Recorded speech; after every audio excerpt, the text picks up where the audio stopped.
Yo, what's going on? This is your man, Mr. BMS, and we are back with Blessed Man Success Media, LLC, man. It's been about 2 months. Last time I talked to you, we were a week away from the national title game in which Alabama did do work like I said they were going to do. And it was a great game. Best defensive performance I've ever seen. Two great teams went head to head, but of course the best team came out on top, which was Roll Tide all day. Anyway, your boy has not been slacking. I know it's been a while since we've talked, but I've been putting in some work, got some accomplishments done. I made a video, a tribute to Alabama Roll Tide for winning their 14th national title game. Alabama, every national title game that they played since their existence, they have won, which is an amazing accomplishment within itself. But other than that, your boy has been educating himself, learning, and it's paying off. It's really paying off. I made the dean's list. I'm a part of the highest academic honor society in the world, so that's a big accomplishment right there, considering that I didn't even graduate high school. So man, I mean, words can't explain how that makes me feel right then and there. And also, you know, your boy just turned 28, still looking like he's about 22, 23. The boyish good looks, they're not going anywhere. They're going to be here forever, dude. I'm going to be 65 years old looking like this.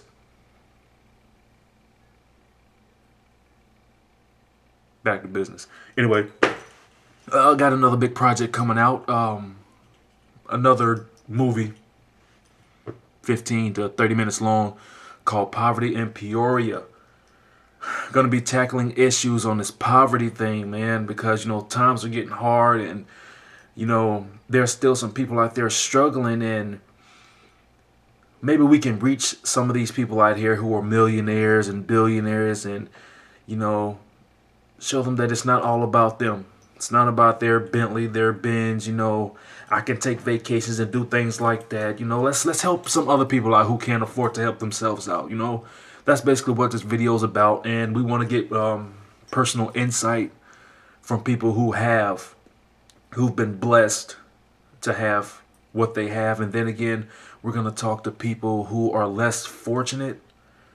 And, you know, it's a really big project, and I'm excited about it. And your boy is going to be doing poetry in the video. This is a group project. It's not me working by myself. It's me and possibly 7 other people. So this is gonna look good. This is gonna look real good. And, you know, this turned out to be a class project. But you know what? Me and the project manager, we have a vision that it can be something more. So the Lord's moving in our lives, and I just can't continue to say how blessed I am.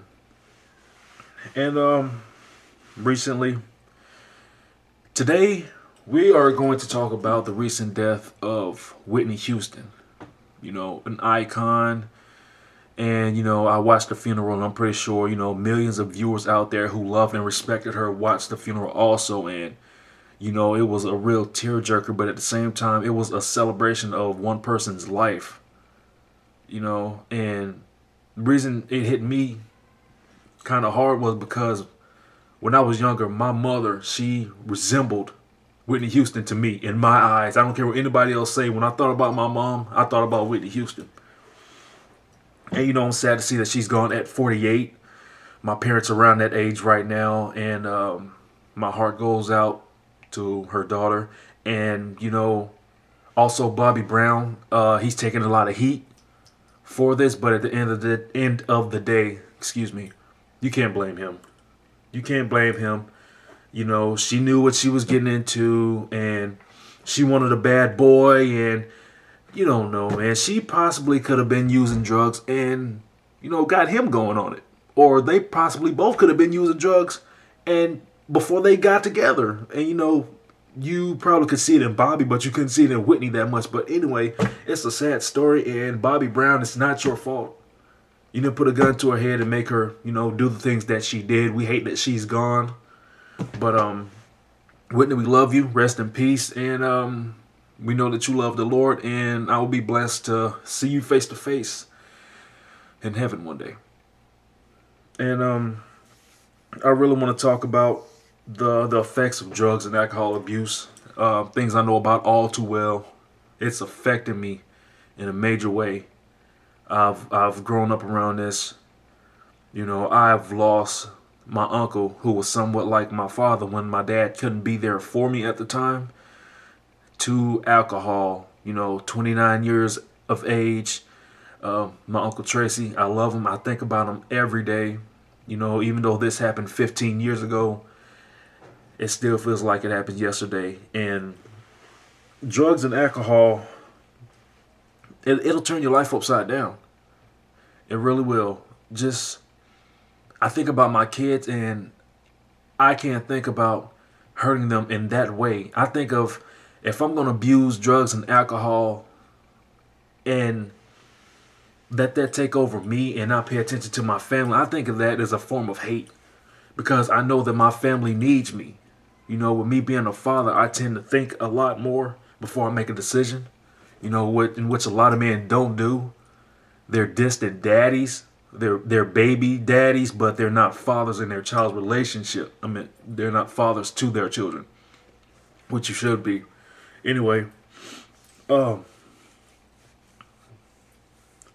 think a lot of people use alcohol and drugs to just get away to escape reality, when there's no escaping reality at all. We need to be men and women and take care of our responsibilities like adults. Be parents to your kids. Raise your kids. Let your kids know that they are the future. And I want you to think about something. You take a crack rock. Now, a lot of people, you know, heard of a crack rock, and they don't know how crack rock is actually made. But I'm gonna let you in on a little secret. Crack is actually made from cocaine, and what you need is a tablespoon, measuring cup, a pan, and baking soda. Blah blah blah. Crack rock. Don't ask me how I know that. That's none of your business. But your boy don't sell crack. I grew up around hustlers. Anyway.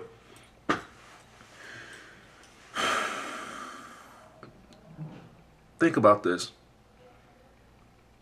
A single crack rock. You have a family of 4. A mother or father gets addicted to crack cocaine. How does that affect that whole family? For one, it affects the children. 2, the spouse. That spouse pretty much becomes a single parent because this crack rock has taken over. You know, this is your family now. You would do anything to get this high. You would steal from your own family, lie. And, you know, I have experienced these things. Reason I can speak on it because I have experienced it. So otherwise I wouldn't have no business talking about this. I've seen the effects of crack cocaine. You know, I've seen the crack. I've seen the crack pipes, alcohol. I grew up around that, things like that. But you know what? My mother and my grandmother look at me now and say, everything that you've been through, I don't see how you came out the way that you did. And you know what? That touches my heart in a big way, because I could have, you know, led down the road of destruction also if I didn't have my father. And I can't stress father because he was there in my life. And he did come and get me when times got bad. And, you know, I'm thankful for my father. You know, he doesn't always do the right thing, but you know what? I can always say that he has been a father to me. And he has led by example. He has not, you know, done any drugs or alcohol. He's been saved almost 30 years. But yeah, crack, man, it's powerful. Damages lives. I just can't put it in words how bad. I mean, my mind is racing right now just thinking about everything that I've been through dealing with crack cocaine and dealing with alcohol and stuff like that, dude. And, I had somebody close to me abusing crack cocaine. And, as a young child, I used to cry myself to sleep at night, but at the same time, I was praying. But the Lord hears the prayers of a child. He does. And, you have a lot of people who say, I'm tired of doing this stuff. I want to go get some help. I want to go to rehab. And, their family get excited. He's going to rehab. She's going to rehab. And they go to rehab. And they come out. They're doing good for 2 or 3 months. And then they relapse. I think that once it's got you, it's got you.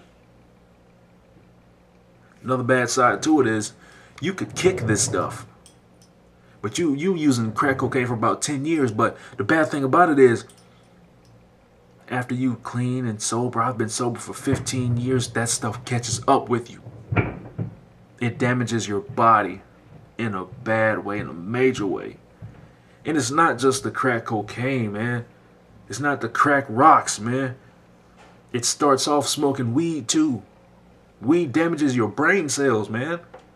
You got meth, weed, crack cocaine. You got people that sniff household products to get high. I was recently watching this TV show, and this may sound kind of weird, but people are using their own fecal matter to get high too. Don't ask me how, because it's freaking disgusting, and I'm not going to talk about it. But anyway, just if you're out there and you're watching this and you have a drug addiction, get some help. Nobody's pointing a finger at you. Nobody's calling you out, making you seem like you're the bad guy or the bad woman. There's help. There is help. And, if your family and your loved one, mom, dad, or child is abusing drugs, don't give up on them. Don't give up. Keep praying. Stay on your knees. You keep praying. Because there's always a light at the end of the tunnel. Always. I'm prime example. If I would have stayed in the environment that I was in and my dad didn't come get me, I'd be a bad person. Or I'd be dead. I won't even be here in front of you right now looking gorgeous. See the dimple in the face? No, I'm just messing around. Anyway, but yeah. I thank God for my father coming to get me when he did. But that's all we're going to talk about today. You folks have a blessed day. Thank you for tuning in once again. And also, we've got this new added measure to BMS Poetry, which will be starting in less than 2 weeks. Going to be starting the filming and everything like that. Sometimes you need somebody else to bring your talents out, and a friend of mine has actually brought that poetic talent out inside of me, and I want to assemble a group called the League of Extraordinary Poets. If you're a poet and you want to get your work out there, reach out to me. You can email me at BMS, capital letters.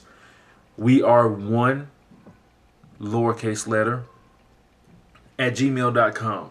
And once again, I'll post that at the end of this segment. But thank you very much for tuning in. And stay tuned, because we're only getting started. And we plan on, leaving our mark on this world. And if God is for us, who can be against us? You have a blessed day, folks.